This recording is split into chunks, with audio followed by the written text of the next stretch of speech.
You're watching Final Score with Wes Moore on Fox 16. It is one of my favorite weeks of the entire year. We got the high school basketball championship games happening Thursday through Saturday at the Hot Springs Convention Center.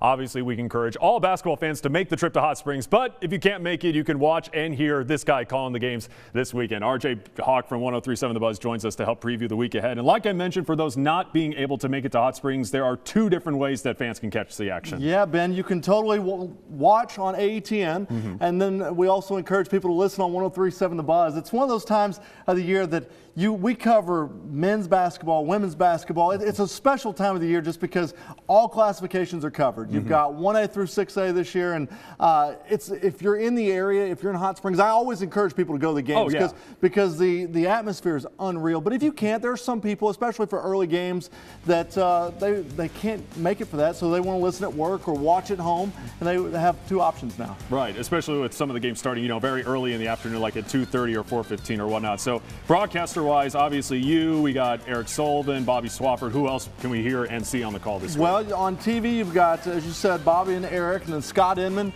as well as Justin Acree and myself. Okay. And so that'll be on TV, and then you look on radio, and then Wes Moore.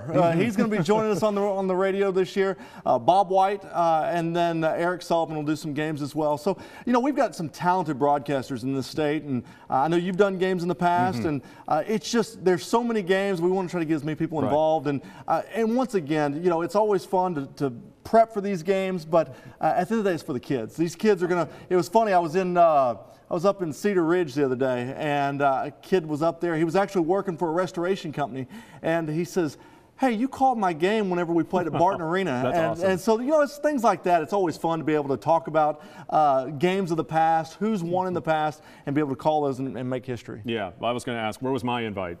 I'm just playing with you. I'm just playing with you. I know, but you're a big UALR, the Little Rock Trojans now. You've got games going on this weekend. I know. We totally would get you on there for that. Got games Thursday and Saturday, so I'm pretty busy myself. Looking at the schedule, obviously the schedule was released earlier this afternoon. Why don't we just go through the schedule of the games that we have Thursday through Saturday? Well, when you look at Thursday's games, you start off with the 5A boys game. It's Little Rock Hall and Marion, and boy, Little Rock Hall, what a season they've had. Yeah. And you saw a little bit of controversy earlier with them in Parkview, big rivalry game there, but really looking forward to that matchup with Little Rock Hall and Marion. That's the 4 o'clock game on Thursday. At 5:45, you've got the 4A girls, Berryville and Batesville. You don't really hear those two teams quite often in the state finals. They've made it this year in girls action. Then at 7:30 on Thursday, it's the 3A boys when you've got Ashdown and Drew Central.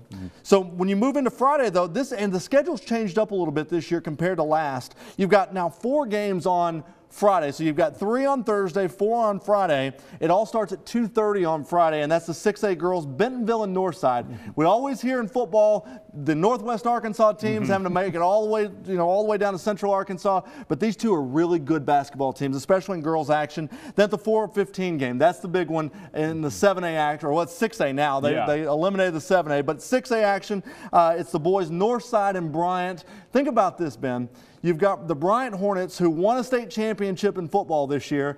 Now they're going for a basketball state championship. Never happened in school history. The last time the Bryant Hornets won a state championship in basketball was in the early 80s. Oh, wow. And my man Chris Treat, who's the parks director in Bryant, he's been telling everybody all week, this is what it was like, and he's got old video of when they played last. So that'll be the 4:15 game. 6 o'clock game will be the 5A girls. That's Jonesboro and Little Rock Christian. Think about Little Rock Christian. They won a football state championship. Now we got the girls action. You're seeing a lot of comparisons. Seriously. And then at Friday, 7:45, that'll be the 1A boys between Nevada and Izard County. And then on Saturday, that's the day that you've got a lot of games going on. You've got it all starting at noon. 3A girls, Mountain View and Atkins. 1:45, 2A boys, England and Clarendon.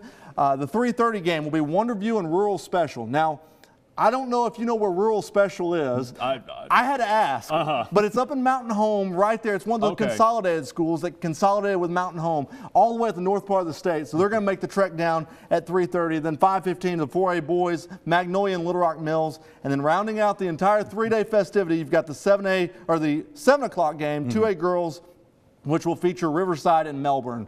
And as we said, you can listen to all the games on the Buzz and on AETN on TV. Any specific games that you're really looking forward to the most?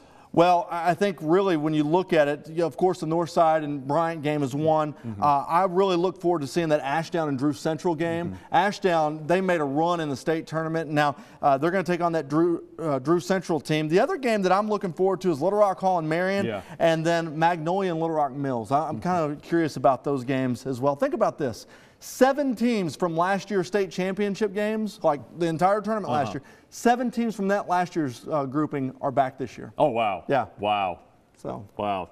I'll tell you one thing. That's the one game I'm probably looking forward to the most is the very first one between Hall and Marion. You know, we've heard so much about Marion the entire year, and we know how good Hall has been this entire year. That's the one game that I'm looking forward to seeing the most. And I'm still ticked that I can't make it down Thursday and Saturday because I got to call Trojan games Thursday and Saturday, but I'm excited to watch the entire week. There's no question about that. Well, while you're doing the game, you can pull up the NFHS network and watch it live there. So if you can't get on ATN, if you can't get on the Buzz, you've got the NFHS network that you can log on and go online and watch games. And again, AETN, you can watch that statewide, correct? Statewide, no matter, most channels it's channel 2. Right. But I know there's some different parts that may be channel 3 or channel 4, but anywhere in the state can pick up AETN, and that's where all the games will be. Looking forward to it. RJ, thank you so much. Have fun this week. Appreciate you. Thank you. All right, stick around. Much more on the final score when we come back.